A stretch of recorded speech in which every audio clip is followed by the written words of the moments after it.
Hello, everyone, and welcome back to the Joseph Ryder Anderson podcast. I'm your host, Joseph Ryder Anderson, and today we're going to be talking about the upcoming Code Geass Volume 2 Rare Battle. It's one of 3 rare battles that are starting this month. The other 2 are Full Metal Alchemist and Attack on Titan, and given that those are both brand new sets to Union Arena, those are probably going to be super popular. But today am going to be talking specifically about Code Geass Volume 2. It's a set that I was actually personally most interested in looking forward to. I loved Code Geass, the first set. I loved the show, which I did watch ahead of the set coming out. I'd never seen it before, but became a big fan. And so I'm very excited to get back into rare battles. I'd only ever done one, I think, for Code Geass originally. I'd only done one, and I won that one that I did with the pizza deck, but I'm going to probably take a whole different kind of approach and try to go for the play set, that C2. I'm going to go ahead and show you what she looks like, but she is a fantastic looking card. Here it is. This is the C2 Rare Battle winner card. Really, Bandai is doing such a fantastic job with the upcoming sets.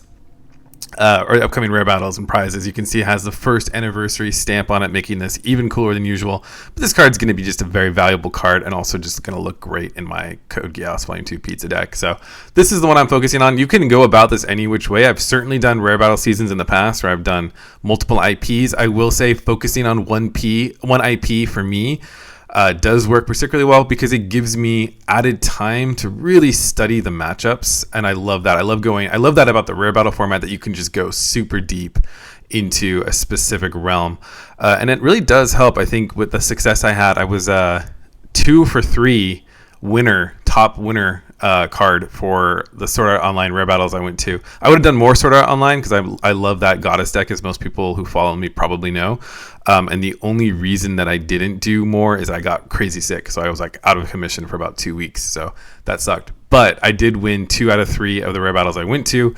And I think the reason for that partly was just like hyper studying the matchups. And it's really hard to like master because the format is so different. It's really hard to gain that level of mastery over an IP in rare battles and the matchups and everything if you're doing multiple at the same time. So how you want to do that, go ahead. I'm sure you can still sneak out some wins, not being like a master of every single matchup, but I really love to go deep. So for this rare battle season, I'm going to be focused on Code Geass Volume 2. There's a couple other ones. Let's look at the Eren Yeager. Very solid winner card. I think this one's going to be super popular, Edward Elric.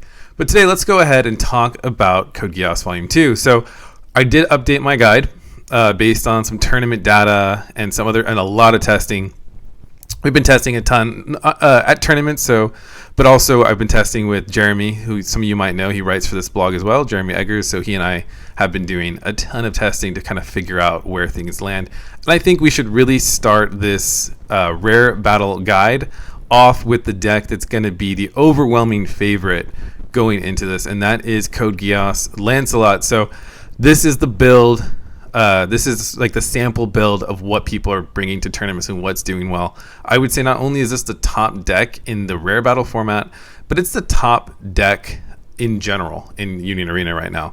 It just gained so much more power, largely thanks to this Nunnally, that makes it so much more reliable to hit your high curve. And that was the only thing holding back Lancelot before, is that it was relatively challenging to hit that 8 energy curve to get out one of the strongest. This guy may even just be overall the strongest card in Union Arena right now, and that's Lancelot Air Cavalry. People are pairing this with the Cornelia Fighter, which I think is a very good idea. The Cornelia Fighter. Let's go ahead and dive in. I have this in the builder. Let's go ahead and dive in since I'm talking about this.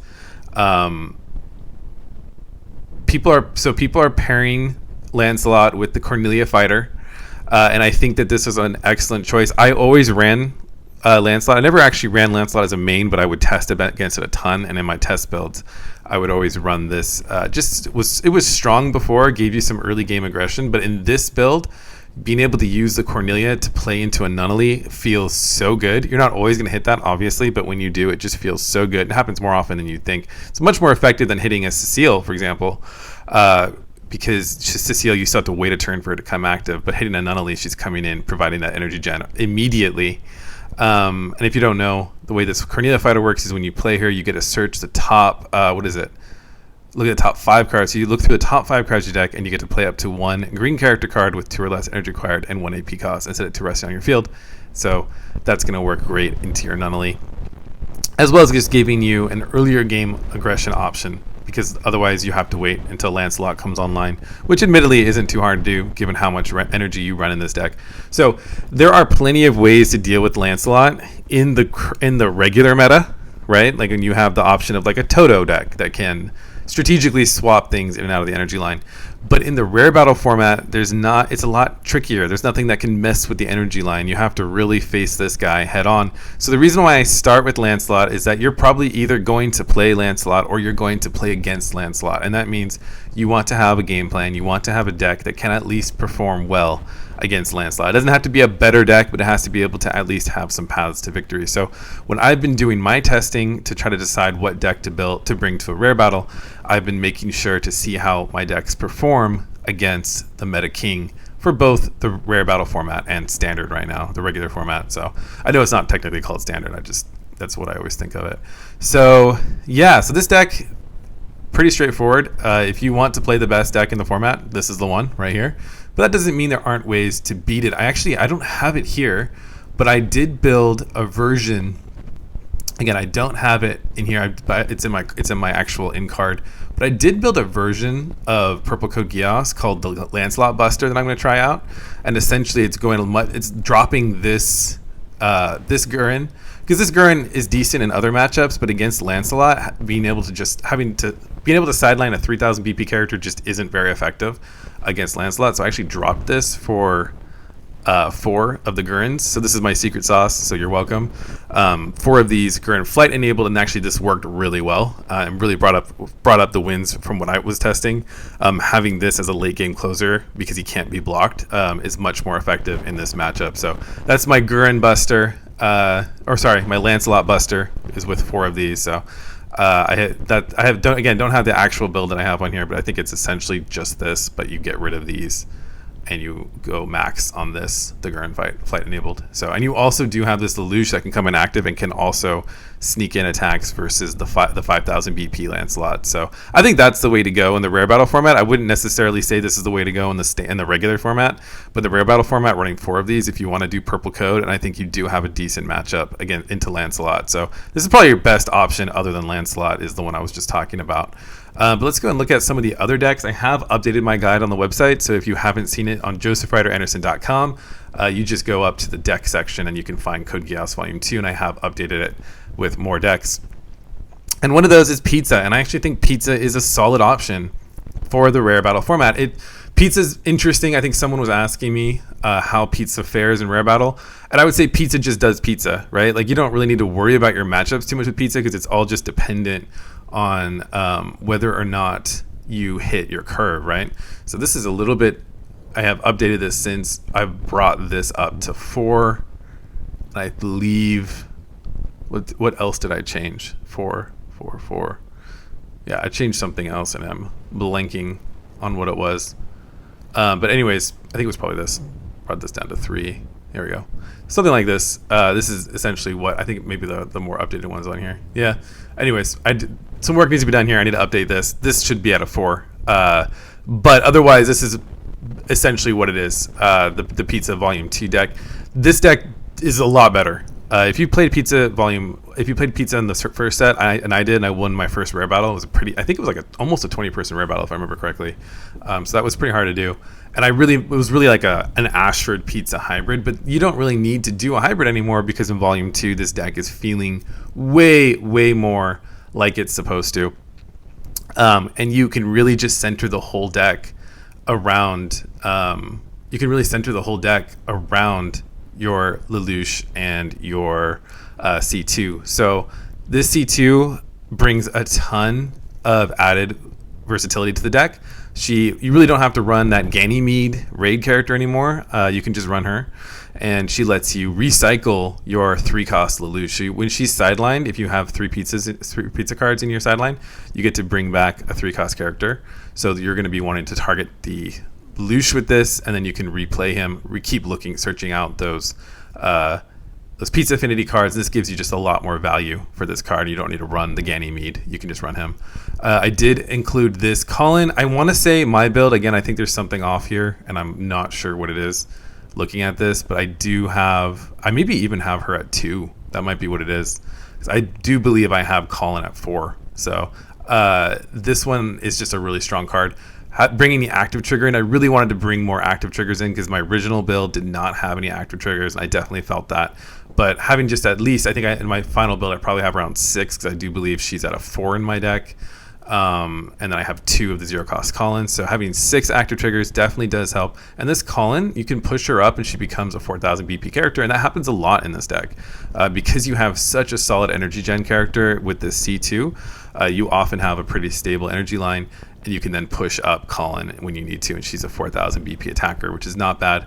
But getting back to this C2, I will say if you want to play Pizza, do some practice before. Because I found it a bit tricky to figure out how to optimally play the C2. And the trickiest part is that when you play her, you have to sideline 2 cards from your hand before you draw 3 cards. So while drawing 3 cards is great, it's tricky to figure out how to manage your hand. And I find that I want to go through cards less quickly sometimes because of this C2. Like, I don't necessarily want to always play all of my delivery pizza. Like, I'd rather save that to discard it using C2's effect, so I can just straight up draw cards instead of having to discard more cards. So definitely try it out, because the worst situation to be in is when you raid this, you really do need more cards, but the only cards to discard are like cards you really need. So it definitely adds a level of resource management that this deck did not have before, but it also makes this deck much more reliable and consistent, and being able to raid C2 onto your 0-cost C2 is super helpful. And you can also raid her onto the 2-cost C2, and it's not a hugely dangerous thing to do, because if you are able to use this effect, you can bring back a character, right? So you can usually rebuild your energy line relatively effectively. Also, this C2 being able to come in at 2 energy and providing 2 energy costs and providing 2 energy really gives you a lot more plays with C2. If you don't have a massively built energy line and you just have like one of these on the field, for example, I was just testing this in a game recently, and then you play one of these from hand and you have 4, it makes it a lot easier to hit that energy curve. So I definitely see this C2 as a 4 of in this deck, and she's just really, really strong. So yeah, this deck really is a solid option. You can attack through Lancelot easily with C2.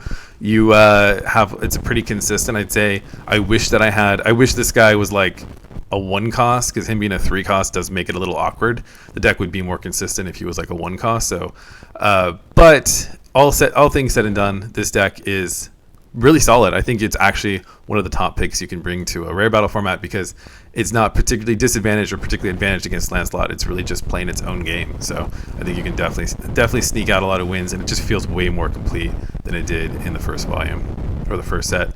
Now here we go with my Knights of the Round deck. I really like this build. I tested out quite a bit, and nobody really picked this up. I don't think nobody's really playing a hybrid version of this, but I think it's actually stronger than people think. So you could think about running this. I would say on the hierarchy, I would probably put it like 4th in terms of best deck in this format. But you do get a lot of really cool plays, being able to bring out this Lancelot, but still being able to have some finishing power with the air cavalry. I think there's a lot going for this deck, and I think it'd be cool if people snuck out some wins running this build. But I don't think this is one you're going to run into. This is just an example list that I tested. And if you are going for a hybrid version, this is the best version that I found. And now moving up, I think actually one deck I want to talk about before we get into these blues is this Cupid Day Crisis. And I actually have a more current build. I've been workshopping the heck out of this deck. So let's take a look at what I've come up with here. And it's actually really surprisingly decent. So this is the Cupid Day deck. Oh man, again, another change. I think this one I did make and it didn't save. What did I change here? Yeah, we dropped this. You really do want a solid energy line. So I basically dropped as nice as that Millie is, because she essentially lets you search out some event cards, but I think having the solid energy line is even better. But let's talk about this deck. It's pretty cool. This is, if you've played Union Arena enough, you've probably noticed that there's different archetypes. This is Code Geass's event-focused archetype. That's not Pizza. Pizza is really not so much of an event deck as it is a pizza deck, whereas this one's really just like your typical event deck. So what's going on here is you're really trying to get events into the sideline to power up your characters. And then the really cool thing is that you do have this Shirley who can then bring those events back. So in a weird way, this C2 is a recent add to the strategy that I put in. The C2 in some ways feels a little bit more natural in this deck because, yeah, in Pizza, if you raid the C2 and discard 2 pizzas, it feels amazing. But if you don't have those pizzas in hand, it cannot feel so amazing to have to discard 2 then before you draw 3. Because you don't really know what you're going to draw, right? So you're kind of trading 2 birds in the hand for 3 birds in the bush, and you don't know if those are going to be good birds in the bush. But in this deck, you can sideline, you can discard your event cards and just bring them back with Shirley if you need to later. This raid Shirley is really, really strong. She's kind of like what's her name? The Storm character, the Hellish Blizzard from One Punch Man, except that she's not limited in what she can bring back. You literally use Shirley to bring back your special and use your special over and over as many times as you can play a Shirley. So don't underestimate this Shirley. She fits in super well here, and she also helps you reach your number of named characters to play this Cupid's Day. So Cupid's Day becomes a lot stronger. If you have a Lelouch and a Shirley on the field, you can switch an AP back to active. When you play this, it's just giving you a free draw. And it has the color trigger, so you don't need to run that Lelouch that doesn't really fit in. Because he's a 3 cost with 1 energy gen, you can just focus on your other characters. This Lelouch is really strong. I would run him at 4, but he does not have a trigger. Otherwise, I'd totally run this card at 4. But you play this, you can draw a card as long as you have 2 more events in your sideline. This Shirley, weirdly enough, doesn't come up much. She's mostly just here to be another raid target. It sounds good on paper. You can sideline her, switch her to Resting sideline, and then you can draw 2 cards if you have 4 more events in your discard, but I just don't find that happening very often. I'd rather just have her on the field as a raid target. So this one's definitely the stronger there. But a relatively decent energy curve here with these 12 zeros and then 2 1s and 2 2s. Very decent energy curve there. And again, the Colin is just too good to say no to. And then the Valletta I don't find as helpful as the Colin because you're just not always going to hit that number, and she's not really all that good elsewise. But I am running her here as another energy gen character, but I could see you replacing her with that Millie the way I did before. Kind of just test it out and see what works for you. And really what you're building up for are these 2, what you're building up event cards in your sideline for are these 2 big payoff characters here. So you have Lelouch, who's really, really strong and underrated, honestly. I mean, he can just straight up sideline 4,000 BP characters, so that's your removal option for this deck. And all you need is 4 more event cards in your sideline, and that's not very hard to do, especially when you have a really solid draw event card like Cupid's Day. So that's just a really, really strong play if you can get it off. And then you have the Anya with only 4 event cards in your sideline. She's becoming a 4,000 BP character with impact 1, and even more, just as importantly, she has the active trigger. So you have plenty of active triggers in this deck. So this deck really goes hard. If you get these combos set up, you get a couple Shirleys on the field, you get your Anya's going, and you have some removal option with Lelouch, and you get a couple raids off with C2. You get these combos going, and this deck just really just steamrolls hard. Like, it's actually a really strong deck. The problem is if you don't hit these events in your sideline, and again, a Millie that searches your top 5, something like that could help you here. If you don't get these events in your sideline, then it's a lot harder to get things going. So I definitely would kind of look at this deck as sort of like a rogue deck that you could sneak out some wins with, but it definitely is something to consider. I originally put that at number 9 because I had a less optimized version. I think the C2 instead of the Rolo was a big turning point for me and made the deck a lot more consistent. And then you do have the Shen Hu. I have not updated this deck yet, but Shenhu is okay. We've done some testing with it. I think the thing I don't like about Shenhu is actually I don't like the fact that Shenhu, you have to discard a card from your hand to keep him around. That just really kind of hurts a lot of times. Yeah, you can bring that card back with Tianzi, but it just kind of adds like a uncomfortable sort of gimmick to the deck. So you might run into this. I think the biggest selling point of this deck really actually is just the fact that Shenhu is a 4,500 BP attacker. Otherwise, this deck just doesn't have a whole lot going for it. The blue deck that is significantly better is the Order of the Black Knights deck. This deck actually is pretty good and can open up a ton of holes in your opponent's defenses via switching to Resting. Kind of reminds me a bit of the Edward Elric Brothers deck if you've played that one, but ultimately removal is stronger than resting characters. So this deck in practice feels like just a less strong version of Purple Code Geass. So if you're trying to choose between the two, unless you really just want to prove this strategy and you really like it, it's not a bad strategy at all. But the stronger version of this sort of strategy is the Purple Black Knights deck. Is still stronger. And then we do have Red Ashford Academy. I think the only bummer about Ashford Academy is that we didn't get a ton of new support. I think really we primarily just got this Geno. We got a couple other things, but really the Geno is the main one that makes like you can play him and switch a character to active. But this deck, even despite not getting a ton of new support, I actually think this deck still can do very well in a rare battle format. I think it's a very attractive option to try to get under Lancelot, because you can just move so quickly, and you can get multi-attacks off, so it doesn't really matter if Lancelot's blocking you. You can just really move quickly with this deck. So I think if you are really anticipating running into a ton of Lancelot, this could be a really nice option to sneak out some wins. And a lot of players probably have forgotten how to play against this. And this deck did do really well at the recent regionals. So there's definitely a lot going for this deck. I just think it's less attractive because it doesn't get anything like revolutionary in Volume 2. And there is a Nunnally that's pretty strong that we didn't get, and we might get at some point, which would make this deck even stronger. But I think that my Gurren Buster, sorry, I keep saying that, Lancelot Buster with the Gurren that can't be blocked is a little more attractive into Lancelot, honestly, for me, and has better matchup spread in general. I think the Purple Code Geass is going to have no trouble. If somebody knows what they're doing with Purple Code Geass, this deck does not have a lot to do against Purple Code Geass. So, and then the final deck is the Four Holy Swords. I do have this one built in the builder. So let's take a look. This deck's actually really good. I get, again, like another deck. It's not a deck that I would bring personally to a store tournament format. I just don't think it probably has the gas for like the regular meta, but in this kind of a format, the multi-attack strategy I think could do really well. I think the multi-attack strategy can really do well against any of these decks. None of these decks really has something built into it to deal with a multi-attack strategy like this, and you do gain some strong new options. You have way more triggers than you used to for the Four Holy Swords. The Zangetsu is really strong that you get, and then you get you can still do the main combo is still using this Toto to boost up the attack of your Four Holy Swords characters. You have this guy that becomes like I think it's like a 5,000 he becomes like a 4,000 plus BP attacker with impact, and then you are able to remove anything essentially with this life or death free formation. So I think this deck could definitely sneak out some wins. I don't think you're going to see this a lot. I didn't see this at all in the rare battle I did. But a really smart player could definitely edge out some wins if they knew how to pilot this against the format, because it doesn't have really any bad matchups that I can think of. Like, it does pretty well into anything other than maybe blue Code Geass, because Code Geass can like rest and stuff. But I think that this could actually do pretty well it can be pretty aggressive into Lancelot.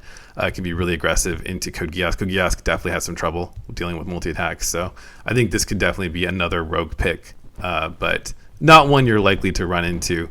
And I don't know that it's like favorable into Lancelot. It just definitely has some plays into it. So again, I think the ranking for the most part, the ranking on the site, so I'll include this in the description, really kind of applies to the rare battle format as well. You can kind of follow the same logic.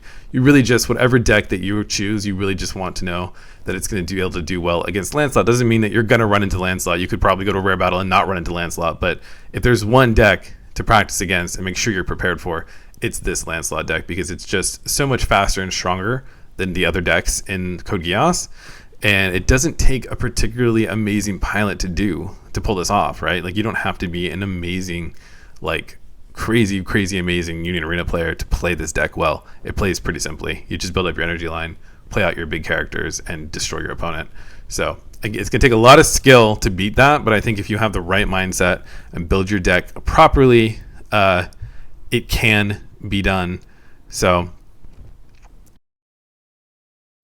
with all that being said, I'm really personally looking forward to the Code Geass Volume 2 Rare Battle format. I think it's going to be a ton of fun. So no matter what deck you're going to use, make sure if once you do attend the Rare Battles, go ahead and join my Discord. Drop your winning lists into the Discord under the Union Arena deck section. I'm going to go ahead and do a video using the decks that people share in that Discord. So I will do like another update in a couple weeks showing what's winning at rare battles. And it's not just for Code Geass. I'll do this for any of the rare battles. So if you have a winning deck or top 4 deck from a rare battle, go ahead and share it in the Discord, and I will make sure to feature you on an upcoming video.